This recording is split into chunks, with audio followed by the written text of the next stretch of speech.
to the Indie Wrestling Guy with your hosts, the Hall of Fame referee, JHawk, the not-so-mysterious benefactor, JGold, and the legendary Charly Butters. Hey, we're all here again. What's going on, everybody? We're all here again. Yeah, and I'm looking at our schedule for July and August. That might not happen that often in the next 3 months. We ought to everybody enjoy it now. All right. Boy, who's gone? Is it just me all of July? Just the Josh show, or you guys? Because Butters is going to Texas, and JHawk, you going with him? The week after you're gone, I'm going to be gone because I got the Cauliflower Alley thing in Vegas.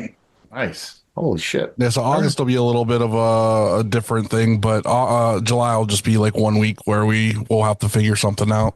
I'll be here. I can have my co-host from the night shift, Kyle, come on. He knows nothing about indie wrestling. This is true, and yeah. I could bring my laptop and edit on vacation, I guess. Hell yeah. Or you could teach me before the summer comes, and I can try that. Yeah, or I could just go down there and do it and edit and do everything from I'm sure Zach has multiple computers that he would let me use one, and I could figure, just get our that's thing the rumor. downloaded. Yeah. Yeah, I bought tickets to Dynamite and tickets to All In, so we're hitting at least 2 shows. That's crazy. So where are you sitting for All In? Do you have an idea of what it is, or like? Yeah, so we're in the lower bowl, not on the floor. Like we're like the second section up off the floor. You and Zach? Yeah, that's so cool. And it's gonna be a great show. I was looking at getting floor seats, and then it was like I had 2 selected, and it was like $682. Like, oh, that's not bad for 2 floor seats. And then it was like a piece. Here's your grand total, and it was over $1,000. And I was like, "Aw!" I'm going to tell you this: save your money, because SummerSlam, if you want to sit on the front row for 2 nights, is $40,000. Now, in fairness, that is the VIP deal where you get the early access and the meet and greet and the in-ring photo op. Unless Rhea Ripley is giving me a hand job while fucking me with a dildo in the ass, it's not worth $40,000 fucking dollars, brother. It ain't worth it. Nope. If she ain't giving me that, I ain't fucking paying $40,000 to them. It ain't happening. What I'd like is a list of email addresses and Twitter handles of all those folks who are in the front row, so we can shame them? Tweet out why. Yeah. All I want to do is tweet out why. Just please answer. Why would you do that? What? First of all, MetLife Stadium sucks. There is no way that's going to be that fun. There's no amenities at MetLife. There's no way to get in and out easily. It's not like private parking's that much better. I've done it. You can't get out. It's impossible. It just doesn't seem like the payoff is worth any of the fucking hassle that it is to go to MetLife Stadium. And I went in 2016, was it? The first one there. And I say it all the time. I will never go back to a stadium show, ever. My cousin wants to go to SmackDown in August. They're going to be in Cleveland. And I told him, I was like, they're pricing everybody out. I was like, if you look at tickets, I've sent it to him today. Tickets for Raw like 5 or 6 years ago was like, for a family of 4, was like a couple $100. Now it's over $1,000. Yeah, just for a TV show. Yeah, it's insane. So I'm like, dude, they're pricing families out of these tickets. Like the TKO brand, they saw what they could do to meathead UFC fans, and that's exactly what they're doing to WWE fans now. But I will tell you, UFC's been that pricey since the mid 2000s, like since 2004 and on, because I remember going to Foxwoods and Mohegan. I remember paying over $100 for a ticket, and they weren't even close. And I was like, this is just outrageous at the time. And now it's just, you think of that quadrupled, and you're like, people are still going. They're still filling the arenas. I just don't know who can afford it anymore. And that's like, people are complaining about the replica belts too. Like they used to be, $300 or $400 with sales constantly. Now they're $800, and then they jacked the price up from $800 to $1,600 for a signed one from John Cena. It was literally, you could get it for $800 signed by him. The next day they jacked it up by $800. There's a lot of people who will buy it anyway, which stuns me that people do that anyway. It's nuts. You're just throwing your money away. Well, then there's also the little trick WWE's been doing for years too, where tickets start at whatever the lowest price is, but then they don't actually open up those tickets until they quote all the expensive shit. Right. Because the people that are like, oh, I can afford a $20 ticket and get the top row, No, you fucking can't, because they got to tell 12,000 keep before they even open the fucking key. Yep. It's ridiculous. Yep. That's why I haven't been to a WWE house show. So let's talk about a cheap ticket and a really fun time. Let's talk about Tacomania. Enjoy Wrestling. Tacomania was a great time. We got there about 2:00. We got some food. Had our fill of we had taco bowls and some drinks, and then we went inside, chatted with all the wrestlers, got acquainted with everybody from Enjoy that we had met previously. They were all super cool. We decided to stand out in the crowd to watch the triple threat. Was the right move. It really was really cool to see everybody having a great time watching it. Saeed was fucking amazing. Andrew Palace was fucking amazing. They impressed me thoroughly to the point where I'm trying to find a way to get them on some Neo Pro shows this fall. I talked heavily with Saeed about doing a carload from North Carolina with some other guys that he travels with, some of his students. Who's he related to again? Treehouse Lee. Oh, that's right. Okay. And Treehouse is back as well and looking to do stuff, so I might actually have both of them. So I'm really excited to have them mix it up for Neo, and like Jason doesn't know who they are or anything, so I'm like, you're gonna be pleasantly surprised. I was like, you're gonna be shocked when you see these people. Like they fucking blew our minds. Like this triple threat was fucking sweet. I can't wait for everybody to see it. That's very cool. Yeah. Yeah, I mean, he was doing shit that I've never seen before, and I've been around this fucking business for how long now? Yeah, so. he took a Razor's Edge and turned it into like a reverse Samoan drop. It was fucking sick. Like, really? Dude he's awesome.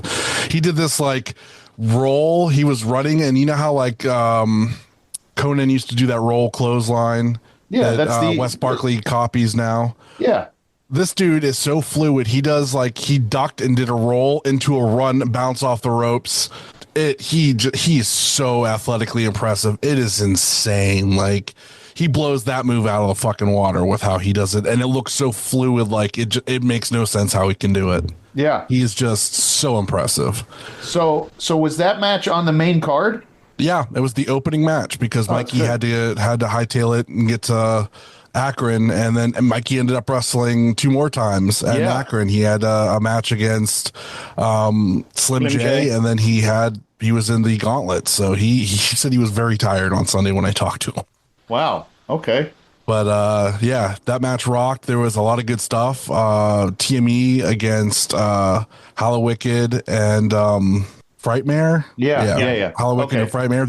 That was fucking awesome. There was a 4-way tag match that was stellar with a Head Den of Desire in it.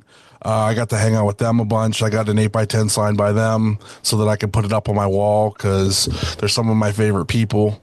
And got to hang out with Marco quite a bit, so that was really nice. I love Marco to death. Did you sell any cards or no? I gave some cards to our buddy Matt, True Prince of Pro, because he's been helping with gifting shows and stuff like that for us. So I made sure to give him a free pack, but I didn't sell anything. I didn't feel like it wasn't the way it was set up. I didn't want to spend time over where they had their merch and stuff set up. So I'm keeping everything for the anniversary show in May 10th in 2 weeks. So nice. Well, that's good. I know Tacomania is kind of like not a lot of the stuff on Tacomania is canon, right? Like, do they not? Well, certain stuff is. It sort of is, but sort of isn't. Like, it's not released to the full public.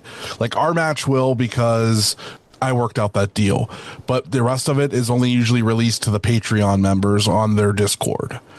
So it's like it exists, but not in the full spectrum for everyone. That's cool. Like they may you get the further something, but it'll be like a mention on commentary. It's not going to be like YouTube. Toddy and Jem Fair did commentary for it, and there was one camera set up. So, and Scotty was running that camera, so it was just a hand cam filming. So there will be footage. It's not going to be like super, like how Enjoy films all their other stuff, but it'll exist. And Toddy and Jem will be the commentary team for that video because I'm not going to step on that and do over it. I think Toddy and Jem are a great team, so I think it works well with them. So, and Toddy's already our commentary guy, so Jem is just filling in for me. I dig it. Yeah, that actually okay. Well, I'm glad you guys had fun. I didn't get to watch a whole lot of wrestling this weekend, except I did watch the AIW Gauntlet. And I watched Derek and Sam in the steel cage, but I watched the Gauntlet for the surprises, just for the way they kind of run things. Everybody check that out on their YouTube and the Patreon. I won't spoil the winner yet. So, we'll give it a few days to kind of. I heard the cage match was fucking awesome. Yep. Cage match was fun. I heard Slim J and Mikey was really good. Yeah, of course. I heard that the Freeview match with Vic Vice and Shimbashi was really good. I heard everything on the card was really fun, really good. Yeah. And then I heard about some of the surprises in the Gauntlet and who won, and I was like, okay, it was all right. I'm okay that I didn't go. I'll check it out eventually. Well, in case anybody needs to know on the new banners, Vincent Nothing is on all of the banners for AIW 20, which is, I didn't realize how long it's been since he was at AIW. So that's kind of cool. I think Wadsworth got Absolution 5, maybe.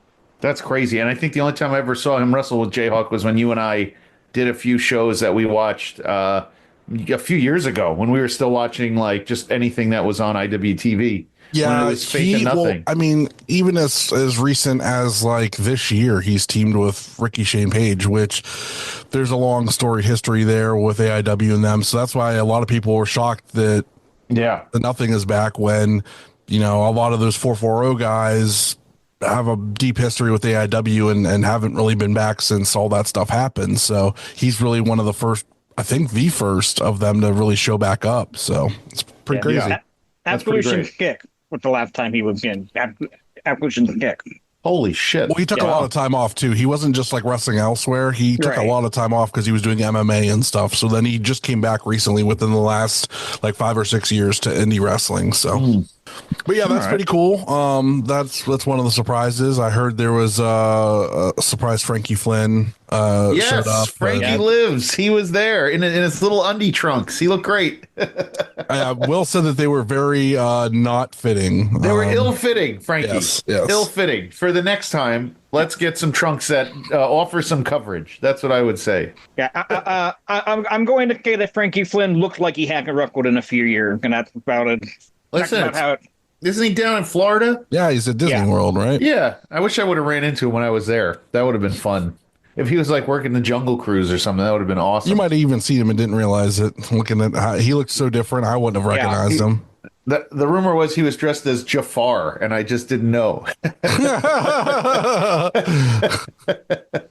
So what's your football team record now? Oh, we lost again. So we are 0-2-1, 0 wins, 2 losses, and 1 tie. But look, we threw 3 passing touchdowns, and for 9-year-olds to catch 3 passing touchdowns, it was very impressive. But my friend texted me before. He goes, "Are you on the hot seat now?" I guess I am, right? First year coach, no wins yet. Can't show the fan base some wins yet. If anybody has any ideas, you want to text me some plays for a bunch of 9-year-olds, please do, because damn, it is difficult. These kids, they work hard, but you know what? Sometimes they lose assignments. I can't be everywhere, Butters and JHawk. I can't. I know it's the NFL draft last week.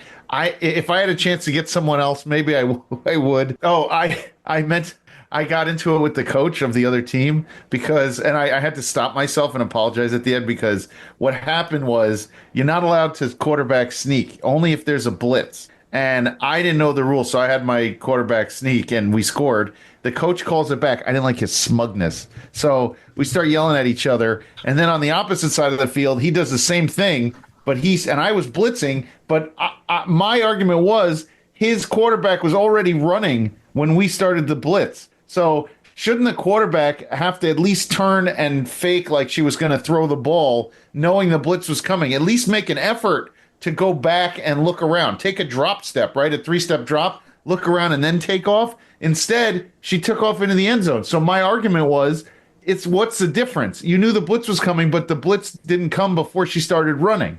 So whatever, we got into it, and then I had to apologize because I was really getting heated. And I don't like to do that. So I apologized to my assistant coach and to the head coach of the other team. I said, look, I won't do that again. But that guy, just something so smug about him, it just really irritated me. I feel it. So, but you know what? You got to remember they're 9. Well, I just can't do it. So And now you know why I don't coach Little League. Yeah, man. I know my temper. I'll be the one cutting out the kick to an umpire. Like, I'm not going to do it. It wasn't even the refs I was mad at. I was just mad at the coach because we're all on the field because each team's your coach is allowed to be behind the play on both sides. So, like, I just didn't like that he's, like, getting himself all, like, excited that he did something. I'm like, you got to be kidding me. So, anyway, just that's how that season is going, in case anybody wants to know. He's the same as you, Josh. He was just excited that they were going to win a game. We deserve it. We got to get a win under our belt. We really need to practice, and less on offense and more on defense, because I got to teach these girls where to be and how to pull flags. They don't get low. They just kind of run straight up at the person, and the other person jukes them out of their shoes, and then they just stand there. I mean, that's all the girls, but I think if we had a couple of nights to do some drills or something, maybe it would work. So anyway. Yeah, they let you get them together to practice, right? Right. So right now I'm trying, and every time I ask somebody, and I get it, you're with, as a parent myself, the kids are constantly doing things, so it's hard to nail down, hey, can we do 3:30 on a Friday? Can we do 5:00? What can we do? No, this one's got ballet. No, this one's got dance. This one's got this.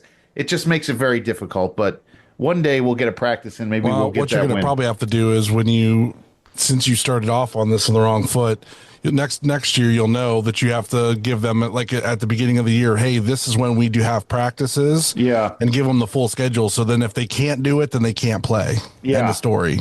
Yeah, I mean, when they get older, that way you're not works. stuck with it that way. Yeah, then you'll have people that can actually play in practice. Yeah, you're totally right. But when they get older, that's when when they're older, that's when you can put those rules on. But at 9 years old, it's a lot harder to really enforce. No, it's not. My buddy has two sons, and they both do wrestling, and they have to go to meets and practices, and they're both different. They're different ones. And in PA, you have to be licensed as a parent. You have to have past background checks to even be present for practices. Yeah, I did that. I got through all the background checks and everything. Wild to me that to be a parent present for a practice, you have to get past background checks. Yeah, you can't you can't stick around. You can't do that at ours either. You got to leave the kid and go. Yeah, and then but he does that. The same with Pee Wee football. They have practice every single day. 5 days a week plus a game on Saturday. So I mean, and they're younger than your daughter. They're 7, 8. Mm-hmm. So I mean, makes sense. It's not so much they need to be older for that to kick in. It's just they didn't give you the heads up that hey, you need to schedule practices for these people. And I bet half of those people wouldn't have had to do it, but then you might not have had a team. So who knows what they're leewaying with. Yeah. I agree there. I mean, and I had to do all that stuff, and even the assistant coaches too. They won't just let you come in assistant coach on the football. Basketball, you can. I helped out in the basketball a little bit. Well, I get coaching, but as a parent, just to sit and watch the practice, that's so bizarre to me. But I get it. They don't know. They don't know. Yeah, creeps. Creepy, that's exactly what it is. Yep. So speaking of creeps, let's do our shout outs. Yes. Zach, Andrew, and the non-creepiest person we know, Patty. Hey, Patty. Patty reached out about the Peter Pan ride that I missed from my trip, and she said that one was awesome, and I'm still a little upset I missed it now that she told me it was awesome. So, that's okay. That's okay. I have to have a new 8x10 maybe. If Patty wants an 8x10, and I haven't had 8x10 in years. Yeah, she was demanding I have one too, and I was like, I don't know about that, Patty. Should I get an 8x10? She wants it. We have a photo. She has a photo of all of us signed, and now she wants 8x10s of each of us signed. So I guess we have to do it. I mean, I'll look into it. I will do a single 8x10. I will only sell one, and it'll be to Patty because she demanded it. You're gonna sell it to her? Oh Lord! She will not let you gift it to her. I guarantee you. You will have to take some form of payment for it, whether it's a cookie or a drink or $5. She does not like getting gifts. She is not a gift receiver. I give gifts, Patty. Seriously, JGold, I made that joke about if she wants to pay me for my autograph card, she can. The first thing after Butters gave her the card was, "I wish you were here so I could pay you for the autograph." Oh, I don't need the money. She threw a fit when I tried to give her cards for free too. So that's crazy. That's what friends do. We give each other things. That's just not how she is. She wants to support everybody. I love her for it, but we love her. Right. So. Love you, Patty. I'll see you May 10th in Canton at the Dome for Neo Pro Wrestling. 3, the 3-year anniversary. You'll get to see JHawk ref. You'll get to see me running around doing stuff. So it'll be fun. And I'll see you on the 16th for AIW 20. So that'll be awesome. Yeah. The following week. Hell yeah. And you don't have to pay me for an 8x10. Don't you dare. Remember that Seinfeld? I'm sending you $20. Don't you send me $20. So I am making sure no money will exchange hands. I'm telling you, she's not letting you get away without something. You're going to try to walk away, and you're going to feel a hand in your pocket. And it's going to be money put in there. I guarantee it. She's done it to me. She's done it to me before. I'm telling you, he's getting good at it. Anyway, what's on? What are we doing? What's on this weekend? All right, on the Triller TV powered by Fight kind of thing. This coming Saturday, May 3rd, 11 p.m. Eastern, Game Changer Wrestling present Crazy, Scary, Spooky, Hilarious 2025 from the Ukrainian Culture Center in Los Angeles, California.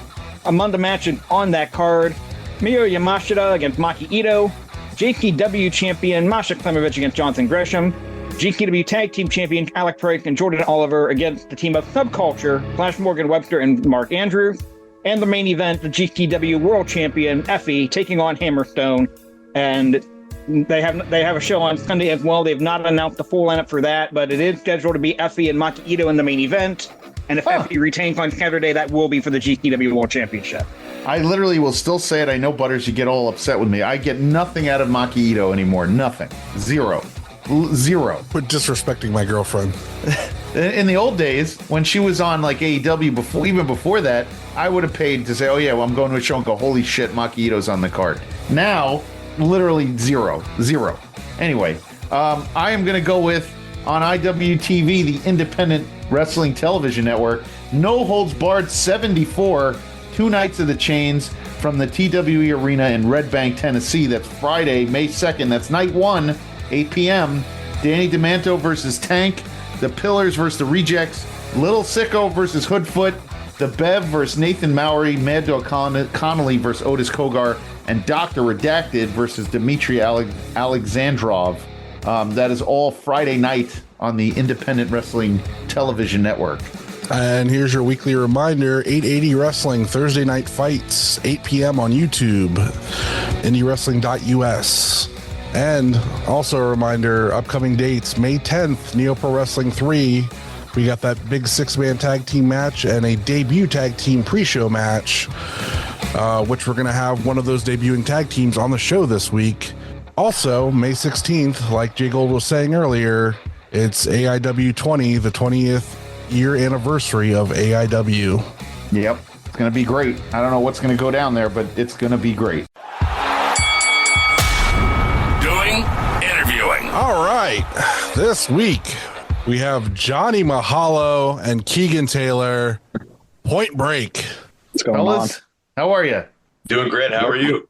Good. What's the origin of the if in my old man brain, I'm thinking Point Break, I'm thinking, Patrick Swayze and Keanu Reeves. Is that where we're going with this? Or are you thinking the remake that was not any good? Give me which one are we going for? Definitely the original. Okay, good. Original, yeah, the original was great. Where'd it come from? Where'd you guys decide you wanted to do that? Well, I was new. I was a surfer character when I came in, and whenever teaming up with his whole skateboarding thing, I just thought, those characters in that movie where they like to take risks, they like to do what they're passionate in, and I thought that movie was really cool. So it's just a cool name. I'm sad one of you didn't choose the Gary Busey character, but that's oh yeah, that'd be a lot tougher sell on the ticket, huh? One guy is Gary for Busey. That, I'm sure. Right. So you guys trained out of IWC, correct? That is correct. So give us a little background on yourselves for people who are listening. Ages, and then what brought you there. What wrestling did you watch growing up? How did you get into it, and then how'd you get to IWC? Mahalo, you go first, buddy. You started first. You go. Okay. I'm 23 now. I originally started training when I was 20. Mm-hmm. I was just fresh out of high school, kind of didn't know the direction I wanted to go with life and a career. And I always wanted to do wrestling, like when the childhood dream. I say I grew up watching a lot of like 06 WWE and then more TNA. what I grew up watching. So that kind of led me to just Googling and finding local places, and IWC popped up. Gave the tryout a shot, and I luckily passed. It was well worth it. You're a PA guy? Yes, sir. Okay. And Johnny, you're a PA guy also? Yep. And were you TNA 06 wrestling also? What got you into it?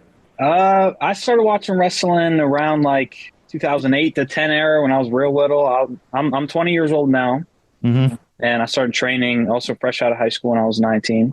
And whenever I just helped out with my first show at IWC, that was Keegan's debut. So kind of over my course of training, I looked at his rookie year as something like he said, he only missed 2 classes. So I tried to stick to that. So I kind of used him as a template for how I want my first year in the business to go. But what really brought me in was Rey Mysterio when I was little. I definitely like the jump around guys, I called him. But yeah, as soon as I graduated high school, I knew this is what I had to do. So I started training right away. You guys are an interesting spot because you're young enough where the internet is 100% at your fingertips. So by the time you were looking at wrestling schools, were you watching all that streaming? Were you watching New Japan? Were you watching the indies? What were you doing besides WWE, or was that not something that crossed your mind until you got in the business? What brought me into the business, kind of knowing I wanted to be a wrestler side of it, was kind of the New Japan boom with Kenny Omega and the Young Bucks. I was really into, and those guys really inspired me to, try to be the best wrestler I can, I guess. So that's what kind of brought me to wanting to train as a wrestler, I guess. So with those guys, did you watch like PWG or anything that they were doing besides that, like Wrestle Kingdom, New Japan style, or was there other stuff? I watched a lot of New Japan stuff. I watched a lot of their YouTube channel, their vlogs, and they had like some highlights through there. But that's about the most of what I saw of their wrestling stuff. And I read their book when I was in high school too. I loved that. Okay, Keegan. Yeah, I was way different. I was to me, like WWE and TNA were the only things I thought existed. I had no clue about the world of indie wrestling before I started. I kind of found out about it. I did research on like Adam Cole, a few other like indie stars, and I was like, oh, like there's a whole world I missed the past like decade. So I'm trying to catch up now. Mahalo just recommends Young Buck matches. It's not true. But you guys are a tag team now, so give me the mindset of if Keegan, you started first as far as in the business. So where did it come from? All of a sudden, you guys are going to team up, and if you guys both watched vastly different wrestling styles, how did you figure out? Okay, we're going to do this tag thing, and what our style is going to be? I don't know if we 100% have our style figured out. I mean, he's more of the flyer. I'm more of like the grounder guy. Especially because I like bulked up so much since I debuted. I don't do much springboards anymore. But you're already off the springboards? You're 23 years old. No more springboards? I can still do them. I'm just a little hefty now. I weigh 200 pounds. But originally we got paired up. It was after his debut. I believe the following show was, I think, Cage Fury for August. And they put me and him as a team in like a tag gauntlet, and then from that show on, we just decided to roll with it and see what we can make out of it. As far as our style goes, I think we're definitely a quicker team. But yeah, he tries to, usually if he can hold him down and I could jump on top of him, that's usually a game plan we try to strive for. He's a little stronger, good at keeping people down. But I think with us being a team, as soon as we started, I just really trusted him in there. He trusted me. And in terms of with the different stuff we watch, usually when coming up with a match, I have the crazy ideas. But it's good to have someone who's been around a little longer help ground me a little bit when it comes to the stuff I come up with in my head. Have you seen anything from Ohio Ronin since we told you that's who you're going to be facing at NeoPro? Have you checked them out yet? I've tried to do some research on them. I watched a few matches that they've done singly, but not really anything of them as a team. Saw they just faced each other recently. I watched that match, but they seem pretty good. They're fast. They can jump around just like we can. So I think it'll be a fun matchup. Do they give you promo training and such over at IWC? Like, I know who trained you at first when you got there? Who was the instructor? Because I know Derek mentioned me. He's been over there a bit and kind of like works with you guys sometimes. Who were you originally with? What's the difference when somebody comes in from out of the school? We were both trained by Glenn Spector and Bobby Williams. Glenn was more, I guess, the hands-on, where Bobby kind of like hopped in and out with helping us, like form the move set, the character work, the promos. But having people like Derek come in and a few other people, it's always cool to see how people teach differently and kind of learn in a new way. Mm-hmm. Yeah, go ahead. Sorry about that. As Glenn was training us, I think he was absolutely great with like the basics of it, holds and stuff. But throughout our training, we definitely did a lot of promo work. Before our practice matches, he made us give a NWA pre-match type promo, so we do it right as we go to the ring. But as Derek started training us more, I think with other people that mentor us and help us out, it's a lot more of the finer details, as Glenn was really sure just making us have a great base. But yeah, Derek helps us out with the minute details that matter a whole lot more. Does Derek say just close your fist and punch him in the face? Because Derek that's something he tells me a lot is I need to let loose a little bit when I'm in there. That's one thing he always gets me on for sure.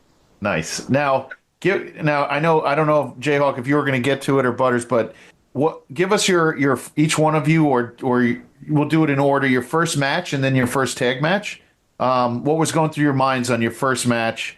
Especially Keegan, since you've been around a little longer, what was going through your mind in your first match? Who was it? And give us some background a little bit. What your family thought, that kind of stuff. So my first match was against Glenn Spector. He, at the time when he was with IWC, he was doing it was like a coach's challenge. So he would debut like the new kids, and I was so nervous, man. Like in 100% honesty, because like you're in front of a crowd. I don't want to suck. Mm-hmm. And my family thought it was really cool. They kind of always knew this was something I wanted to do and like put all my eggs into. But over time, like I think I'm about at 70 matches so far. Nice. But like each time I go out there, I just strive to be better than I was the last match I had, and to always continue to learn, especially from that first match. What'd you think of it? Was it good? Was it dog shit? I'm biased. I thought it was okay. Maybe like a 5 out of 10. I lacked character. That was, I'd say, my only takeaway. I hope that doesn't change in 10 years. We got guys come in with us. We ask them about it. They're like, yeah, it was fine. Then we ask them again. They're like, that match was dog shit. And then they're like, if you watch it, it was horrible. Blah, blah, blah. I guess it takes time, a little introspection afterwards. But okay, so that was your first match. Was that, Johnny, was that the same thing for you? So my first match actually was against Keegan, A1, and Matthew Yeager. It was a 4-way. It was a year to the date from Keegan's debut, which I thought was interesting. But in that match, I wasn't really that nervous going into it, just because by that point I trained for a year and I was really confident. And I was just really more eager to get in there than anything. I was mostly only nervous about because I had a lot of friends and family there. They made up about a fourth of the crowd all on one side, and even though I came out as a heel, it was conflicting reactions when I came out. So that was interesting. But in terms of the match, I thought it was pretty good. It was pretty fast paced, and I got to do a lot of stuff I always thought about doing, and I had a blast with it. I thought it was really fun. They had you as a heel when you started. Your look, it just screams face. Like, I don't know. We're a heel just about everywhere, and people tell me that, but I flip a switch when I get out there. I don't know. A mean surfer. I don't know if I buy it. It's absolutely natural for me. Something about being an asshole just makes my soul feel good. I don't know how to explain it. I've never met a surfer that looked a dick. The last surfer that was turned wrestler gimmick wise was the Sandman. So, in like 5 years, you're going to be coming out through the crowd with like a seltzer and a Singapore cane, and it's going to take 15 minutes for you to get to the ring. A giant fucking beer belly. Can't wait for that. That's going to be interesting. You need to play off that hair a little more. Man, if 20 years ago, shit, I would love that. Look at this crowd that are interviewing you. We're in like before, middle, after stages right now. With hair like that, he's got 2 gimmicks: Gurfer or Rockstar. That's good. Yeah, and the Rockstar guy out here, Nick something or other at Creative Pro, is fucking terrible. So, dude, maybe there's more space for you out here too in New York. Never know. Oh yeah. JHawk, go ahead. Sorry, brother. All right, I want to know a little bit more about what you guys do outside of wrestling. And what, did you guys do any sports in high school, any theater, any art, anything like that you can translate into the business? I really wasn't a sports kid, tragically, but I got more into like lifting, especially now and before I started debuting, because before I had my tryout, I wanted to be in best shape I possibly could. I'm like 20 steps ahead of that now. I think I debuted at like 170 and I'm 205 currently. It's like a pretty extreme jump. Build weight about 220, 225. Everybody had like 15, 20 pounds, their build weights. I was going to say, wait till you turn 40, and then I can put on 20 pounds in like 3 days after I go out for dinner. It's very easy. I got to change my pants like the next morning. Yeah, yours will go to your hips, though, Josh. It's right. A little different. Right in here. I don't bulk up anymore. It's all in the gut. All right, what about you, Johnny? Any kind of sports background, theater background? I was big into sports when I was little, for sure. I was a swimmer. I had a lot of records when I was like 13 or 14, but whenever I went to high school, I started playing volleyball. And then now that since I started college, other than wrestling, I rock climb a few days a week. And I played volleyball on the team here for a bit, but I couldn't make any tournaments on the weekend, so I was booked up. So. Okay, and what are you guys doing in what spare time you have? You have to have interest other than wrestling. Other than wrestling right now, I'm in a theater class actually 1 day a week now. Like I said, I rock climb a few days a week. But other than that, my time's really taken up with, I love going down to the ring and getting reps with some of the new guys and stuff. So pretty booked up with that. Now, relatively in your career, you guys haven't had a ton of matches, but I do know you guys wrestled. You got a chance to wrestle with Tommy Dreamer, right? Something like that. So what was that? What was that like? Like, give me your, because I grew up when Tommy Dreamer was still like, looked like Tommy Dreamer. Now whatever, but now that you get an opportunity, right, to like meet a guy like that who's had so much time and who did have such a long run and longevity, what was that like for you guys getting a chance to kind of interact? It was amazing. I honestly hope we get to do it again and learn much more from him and have kind of more of a spot than, just getting like beat up by him. Did you sit with him? Like, what does a guy like that do when he's there for you guys? Do you get an opportunity to be like, hey, can we talk for a little bit? I tried my best when I was back there, but I get a little nervous to be bombarded with a lot of questions. He had a lot of people coming up to him when we were in the back. So I try not to bug him too much. But I think I learned a lot from working with him. I got to be put through the table, and I was a little bit nervous about that before, but I thought, who's better to do that than Tommy Dreamer? Was that your first table? Yeah. Nice. That was a big moment for me to tell some of my older family members know pretty well. That's not someone who I really watched growing up, but that was someone my dad told me a lot about growing up. So that was pretty cool to show him. Fucking killing me, dude. Your dad watching it, killing me right now. Yeah. I'm too young to have really seen Tommy Dreamer. Fuck you both. That's what I was thinking. I'm gonna be like, what? Fuck these two kids. What do they know? And that's how the podcast goes. Right. Start motherfucking our guests because they're young kids. Yes. Good job, guys. Good job. The only thing I know how to do is scream at the clouds. You're screaming at fucking clouds right now, boys. Good job. Yeah. I gotta be somewhat nice. I gotta ref their match next week. I can't make that. It can't be too awkward. If you guys want to accidentally hit him, I as your booker do not mind, and I will take care of it for you. I'll send you both a crisp $10 bill if you would just kind of get him a little bit. Just give it to him a little bit. Ask him about the capital of Thailand and fucking tag him one time. And I'll give you each a $20 bonus. But you each have to do it to him one after another. So that brings us to a funny interaction, actually. With JHawk? Because there's nothing funny about JHawk. In the capital of Thailand. So in the Pittsburgh Classic last year, it was a big battle royal. Our buddy Cannon Christopher was going around, and all together when the bell rang, one after another as the match went on, we all ball tapped Johnny Mahalo.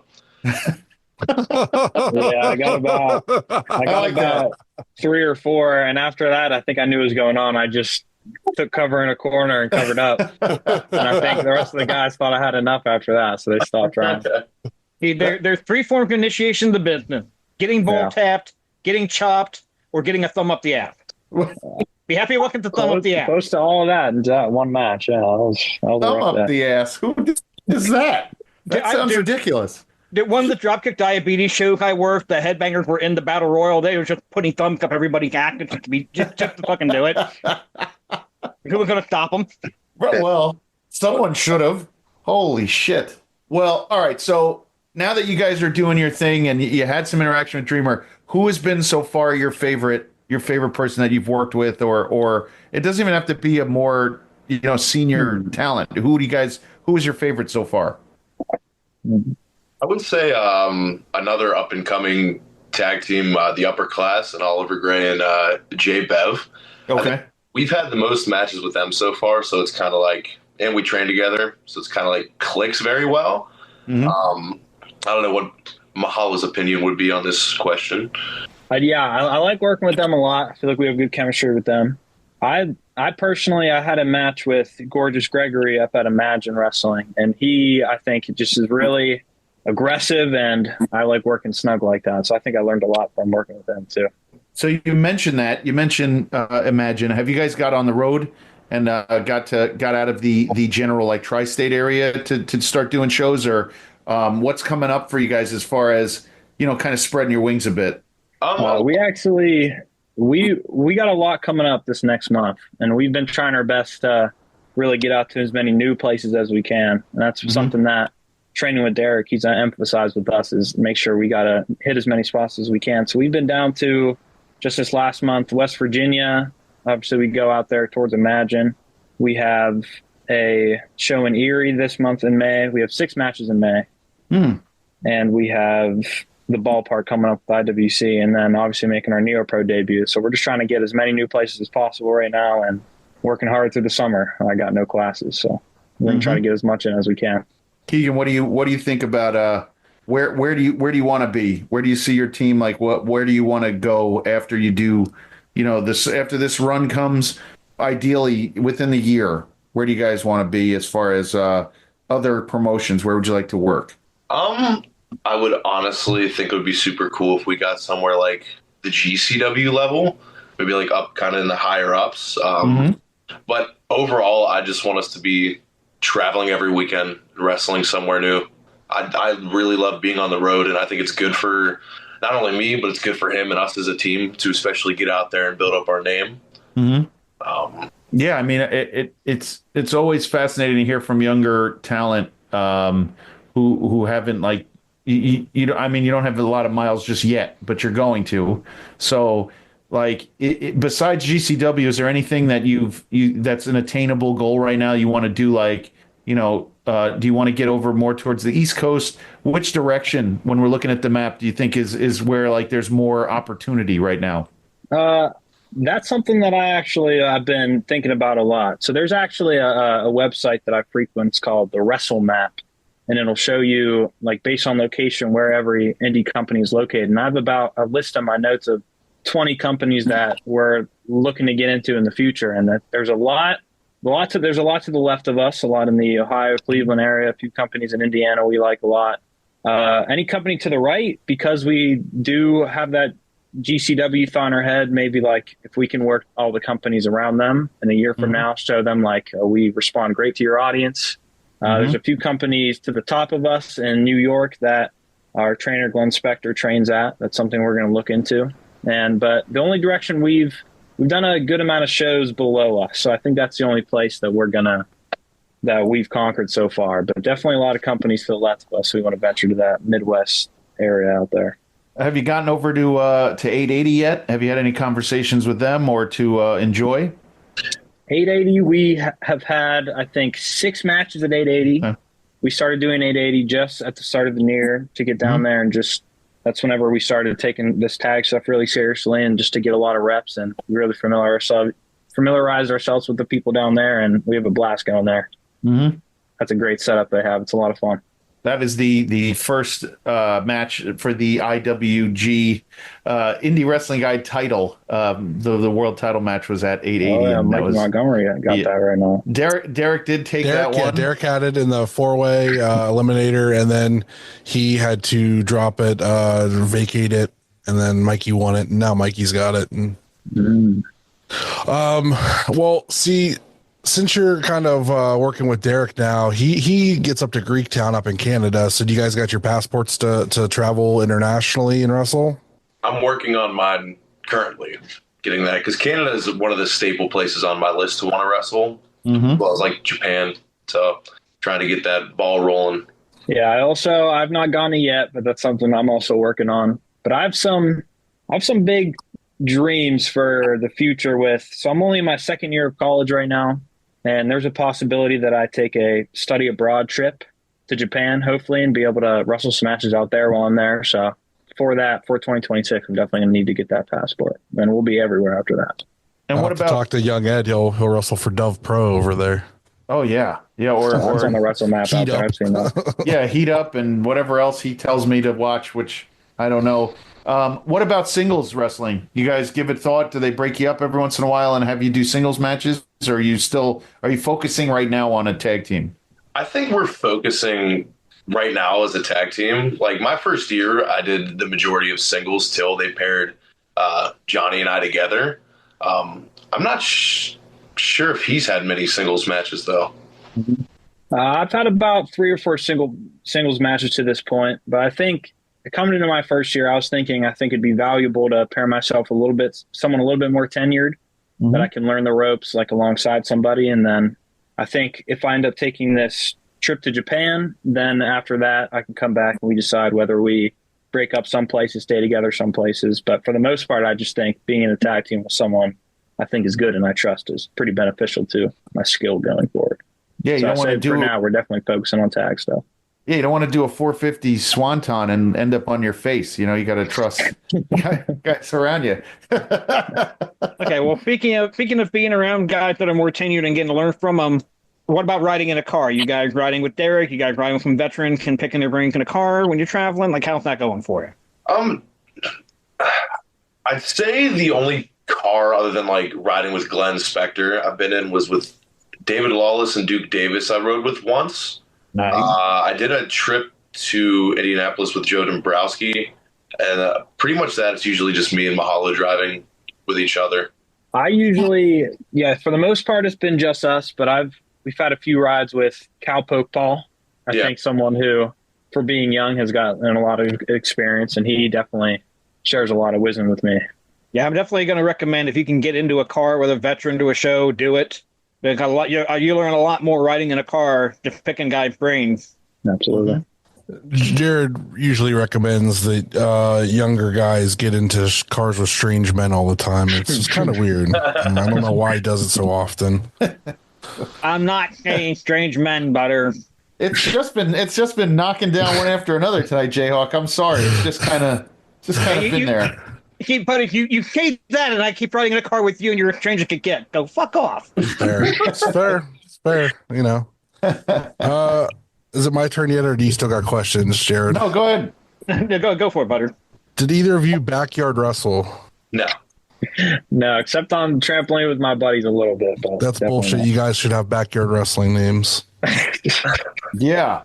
Give us something. What would it be? Yeah, if you had to backyard wrestle, you gotta choose a different name. What do you think it would be? Oh, that's a tough question. Dude, I'd probably go with something goofy like Mark Shadows or something like that. Sounds corny. I think I'd be Tyler Brooks. I think that sounds like a cool name. I actually don't mind that. That's not horrible. That's like a very NXT name. Yeah, it's not better than an NXT name. NXT name could have done all that fucking random name generator bullshit. It's random letter generator, and whatever they mush together, that's what they call you over there. But yeah, that's not bad. Keegan, you got one? What'd you say? Did I miss it? Oh, I said Mark Shadows. Oh, yeah. Well, that's not bad. Very corny. You could be everyone on the East Coast who has the word Draven in the last name. Everyone is something Draven. Yeah, or Lee. What do you think is the worst ring name that you've heard so far? Ooh. I want to say it. Fuck it. Banana. Banana? Yeah. He got skinned on Friday, so I think he's dead now. So might be okay. Yeah, fair enough. I mean, right now, the current holder is some guy named John. So, I mean. No, I thought it was Little Asshole. Well, that's the other favorite from a long time ago. But some guy named John, who we've had on the show, also has like the funniest but worst name possible. So that's what we've told him. I love some guy named John. I love that. That is absurd. I love him. And I've talked a bunch of shit about him. And he wants to punch me in the face, and I want to punch him in the face. And I think we might fight sometime this summer. So I don't not that to happen. You need to be ready, Butters. If you're going to fight some guy named John, then we really do need to go into the Rocky. We need a montage, I think. So I would just make sure you're ready for that. I'll work on it. I'll do like a promo where I'm like lifting like 2 full subs in each hand and eating them. Like that's how I'm working out. Not taking it seriously, I see. Okay. Bulking up so he can't pick me up. Then I'll just run him over and lay on him and pin him. Yeah, we're talking that Hogan Andre spot from the first minute of Mania. Right. Right. Then the first spot is him falling down, and then Butters, he gets you at the end when he really gives it to you. So so while we're on the topic of that nonsense of that TV wrestling, do you have any favorite matches that you watch that you go back and watch again and again and kind of take stuff out of? Is there anything that you go like, no, I'm just going to go back and watch that again because I liked it so much? I'd say John Cena and CM Punk from Money in the Bank 2011. Mm-hmm. And then another one I watch a lot of, say, is the second WrestleMania match with The Rock and Austin. I like that match a lot. Austin turned, yeah. I didn't like that he turned, but I like the match a lot. Anytime Rock and Austin locked up, it was just titanic, together. Johnny, what do you got? Keegan, for your look, I think you should go back and watch a lot of Bryan Danielson, like ROH stuff, especially if you like the ground wrestle. Yeah. I think he is somebody to definitely model yourself after. I think I could see you working with a lot of his stuff. He's one of my favorites to watch, and I think if you like that technical game, there's nobody better. I mean, maybe Regal, but like he's up there as my favorite to watch. Work a match. What's the weirdest place you guys have wrestled, or the coolest place you've wrestled so far? Man, I've wrestled in like a basement where standing up in the ring, if I went like this, I was touching the ceiling. I'd say for me, the Buffalo Wild Wings parking lot was my most fun. Okay. I didn't think there'd be a lot of people, but it was bring your own chair, and then it was 200-300 people. It was pretty crazy. Is that the VCW, right? That's the ACW. ACW. They do put on like they have like crazy crowds down there. I keep seeing. It was an absolute blast. I was not expecting that. What else do I got? A Waffle House, Sheets, or Wawa? Sheets. What's your Sheets order? I usually get a steak flatbread with lettuce, mayo, and banana peppers. Not bad. I'm not a big made to order guy. I'm a more of a food at home guy, so I usually just get beef jerky or like a Diet Pepsi to hold me over for the road. That's about it. Are you guys chicky nuggy guys like some of these other guys we talked to? Are you like sauces on your food? Right. Do you put sauce on your food, or are you just like, do I have to get you dinosaur nuggets when I see you? How do we do that? I definitely need my food to be can't be dry. There's a lot of chicken at my school that I need something for that. Attaboy. What do you put on it? I like hot sauce a lot. There's like this cilantro vinaigrette that they have in my school that's relatively healthy. I like to put that on a lot of stuff. Okay. That's actually way more advanced than like 98% of the wrestlers. That flavor profile would drive everyone that we have talked to probably away from your table. So that's good. I'm proud of you. That's a good. I like that. He's clearly not going to dinner with Kimmy Kunheimer anytime. Right. These guys with their just no condiments rules and no greens rules. Derek doesn't eat green. Nothing green. That's horrible. He's afraid of lettuce. Yeah. He is. Guys, next time you see him, give him a head of lettuce and tell him it was from me. Because He absolutely, when he came to visit me, he ate a steak, and that was it. I think I took the greens off his plate for him. I'm pretty sure. But all right, go ahead, Keegan. What do you do? What kind of food wise? I'm more of a sauce guy too. I'm big in like barbecue sauce and different kinds of mustard. I'm just like Mahalo. I can't do dry chicken or anything like that. It's not worth trying to choke it down. Thank fucking God. You guys, there's a future for you, I swear. You guys are okay with me. What's your craziest fan interaction? Have you had anything crazy yet? I don't think I can say mine. So I'm good in that department. Oh, You have to share. I don't know if I can say it. I had a strange story. Give us something. Put it out there. You don't have to name names. Yeah. This was still when I was just setting up shows for IWC. Oh. There was a fan of, I would say, not of age that liked to talk to me and try to hug me as much as possible. And then on their birthday, they showed me a certain law. Oh, jeez. That would insinuate that we were I'm sure you get where I'm going. Yeah. Gotcha. It was a weird story. I tell you how far the business can come, though. 20 years ago, nobody would have given a fuck about the legal age. But whatever, JHawk, you weirdo. That's you hear all these stories about the guy in the 80s with the 16-year-old waiting outside the building. I'm just saying. I get it. At least we got somebody willing to go. No, that's not cool. When I was 16, New Jack bought me a Playboy, so that's how that was I was waiting for the wrestlers, so it does happen. Yeah, kind of proving my point right there, honestly. A little bit more appropriate than what Johnny had to probably go through. True. Anybody try to stroke your hair yet? That is the real question. Yeah. Yes. Yeah. I made my debut in Imagine. As soon as I came out the curtain, I felt just like someone testing the bounce back of them. It was while Keegan was like around, like arm around my shoulder, and I thought he was just messing with me until someone came up to me earlier after my match and was like, "Hey, there was a fan in the front row like pulling your hair when you came out." And I'm like, "Oh, I just thought he was messing with me. I thought nothing of it." Oh, that is fantastic. I was actually going to say that, and that was just Keegan as a joke. And here, that's what I thought too. That's what I expected. That was crazy. Probably Butters. Look, when you're dealing with what we got, we'll take anything we can get at this point. I don't go to IWC. Sorry. No offense. All the offense. Offense. So as we start to wrap this up, give us where you're going to be. Tell everybody all your socials, and let's get everything out there so that we can have everybody follow you. I'd say I believe all my socials should be the Keegan Taylor. And we're going to be in PA, Ohio, and a lot of West Virginia in May. Me on Instagram, I am Johnny Mahalo Surfs, and I should be just Johnny Mahalo on Facebook. And got this big Neo Pro debut coming up. We're going to tear it down. We're excited. How do I spell Mahalo, just for everybody out there? It's JOHNNY for Johnny and MAHALO Surfs. Is this the Grateful Dead logo? No, that's not right. How do I find you? Surfs, that's why. All right, I'm looking at Jinder Mahal. Old bastard. I know. Jinder Mahal. Yeah, it came up like something Mahal, and I was like, what the fuck? What just happened? Okay. Nah, there you are. All right, good.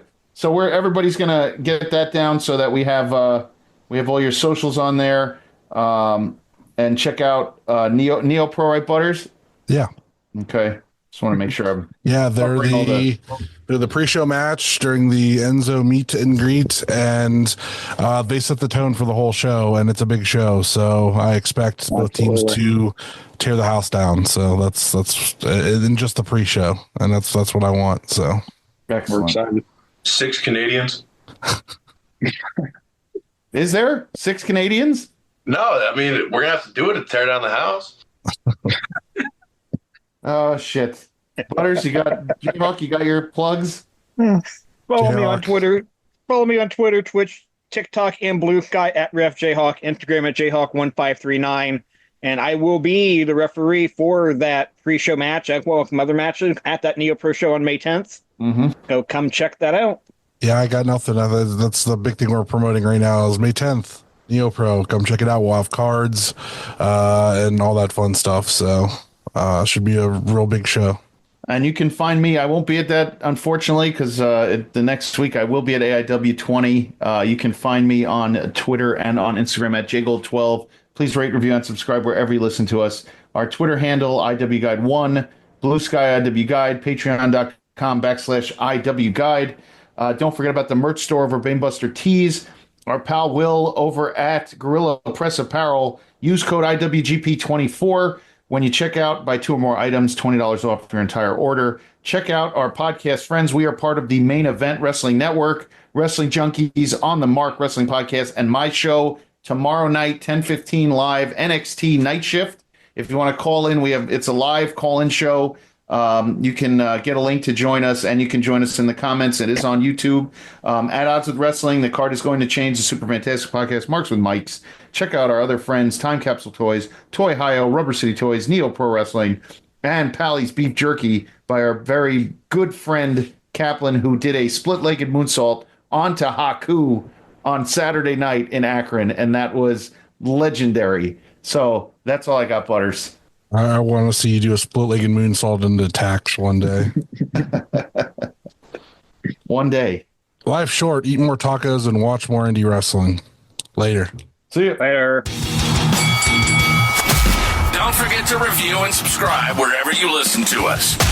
Find us online at Facebook and Instagram at the Indie Wrestling Guide. And on X or Twitter at IW Guide 1.